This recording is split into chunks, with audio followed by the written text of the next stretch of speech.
part of the other concern is that this seems to have fit into a pattern of decline that has been reported on recently. New York Times had a headline on July 2nd, Biden's lapses are said to be increasingly common and worrisome. Here's what they wrote. People who have spent time with President Biden over the last few months or so said the lapses appear to have grown more frequent, more pronounced, and after Thursday's debate, more worrisome. By many accounts, as evidenced by video footage, observation, and interviews, Mr. Biden is not the same today as he was even when he took office 3.5 years ago. Similar reporting in the Washington Post and the Wall Street Journal. Are you the same man today that you were when you took office 3.5 years ago? In terms of successes, yes. I also was the guy who put together a peace plan for the Middle East that may be coming to fruition. I was also the guy that expanded NATO. I was also the guy that grew the economy. And if Chuck Schumer and Hakeem Jeffries and Nancy Pelosi come down and say, we're worried that if you stay in the race, we're going to lose the House and the Senate, how will you respond? I go into detail with them. I've spoken to all of them in detail, including Jim Clyburn. Every one of them. They all said I should stay in the race. Stay in the race. None of the people said I should leave. Yeah, so I think next week is going to be a crazy week, Juju. I mean, the lawmakers have been out for, a week now for congressional recess. This means they could avoid the press, they can avoid the cameras and not have to weigh in. But at some point, they're not going to be able to hide anymore. And a lot of people have been talking on background, they've been talking off the record, and they've been very blunt, thinking that, the Biden campaign, the presidency, his presidential campaign is essentially dead. President Joe Biden's sit-down with ABC News' George Stephanopoulos, his first televised appearance since his debate debacle against Donald Trump, left viewers squirming and critics sharpening their pencils. Stephanopoulos, playing against type, grilled the Democratic incumbent with unexpected vigor. The result was an interview that felt less like a political discussion and more like a Rorschach test of presidential competence. When pressed about his debate performance, Biden branded it as a bad episode, a term more suited to a medical chart than a political postmortem. He offered this gem of an explanation. It was a bad episode. No indication of any serious condition. I was exhausted. I didn't listen to my instincts in terms of preparing, and I had a bad night.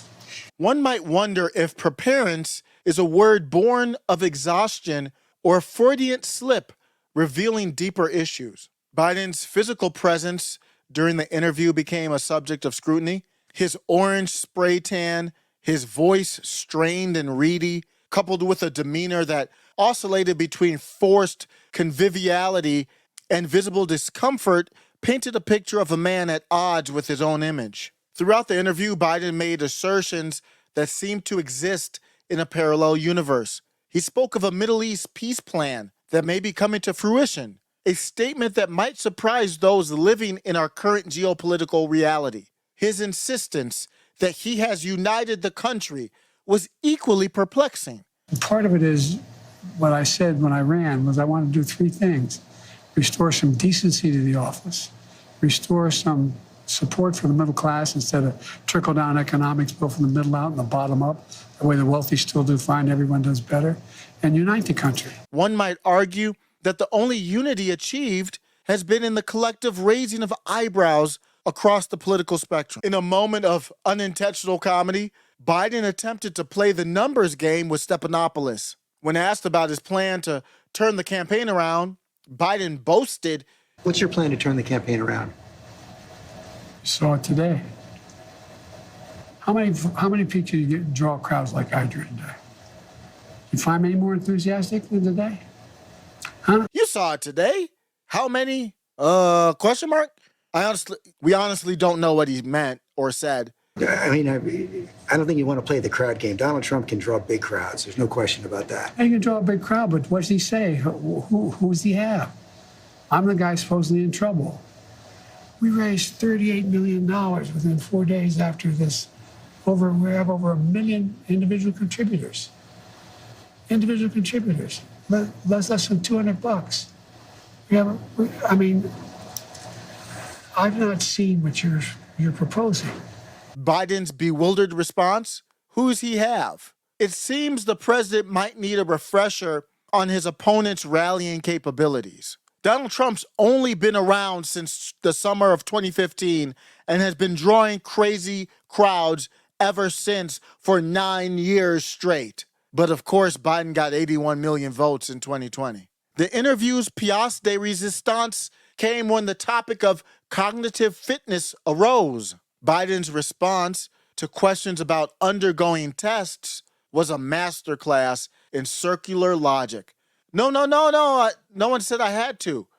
No, they said I'm good. Have you had the specific cognitive tests, and have you had a neurologist, a specialist, do an examination? No one said I had to. No one said, they said I'm good. We didn't ask you if anybody told you you had to. Nobody has made a claim that someone has told him that he has to take a cognitive test. People are wondering why no one has asked or forced him to take a cognitive test. That's kind of the point, sir. Biden then offered this puzzler. Look, I have a cognitive test every single day. Every day I have that test. Everything I do. You know, not only am I campaigning, but I'm running the world. Look, I have a cognitive test every single day. Look, I have a cognitive test every single day. That left people wondering if choosing breakfast cereal now qualifies as a neurological evaluation in the Biden White House, and we're not even sure he would pass it. If you are finding Joe Biden's responses perplexing, or even better, if you find them acceptable, hit the like button and share your thoughts in the comments. Despite mounting evidence suggesting he might be better suited for retirement than re-election, Biden remains adamant about staying in the race. When asked about potentially stepping down, he quipped that he might consider it if the Lord Almighty comes down and tells me that. If you can be convinced that you cannot defeat Donald Trump, will you stand down? It depends if the Lord Almighty comes down and tells me that, I might do that. We are not hoping for it to happen, but that's kind of the concern. Again, Mr. President, we don't know when the Lord Almighty is going to come down and tell you that. It seems like it could happen any second now. In the aftermath of this interview, the whispers of staff resignations have grown to a dull roar. The Democratic Party now finds itself in a predicament worthy of a Greek tragedy. How to proceed with a candidate who seems increasingly out of step with the demands of the highest office in the land. As the 2024 election looms on the horizon, the question remains, how will the Democrats replace Joe Biden? It seems like the decision has already been made.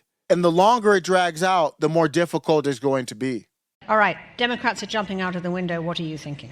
Well, I'm pissed off at the Founding Fathers. They had the start date of 35. They just didn't give us the end date. Here's what Biden did.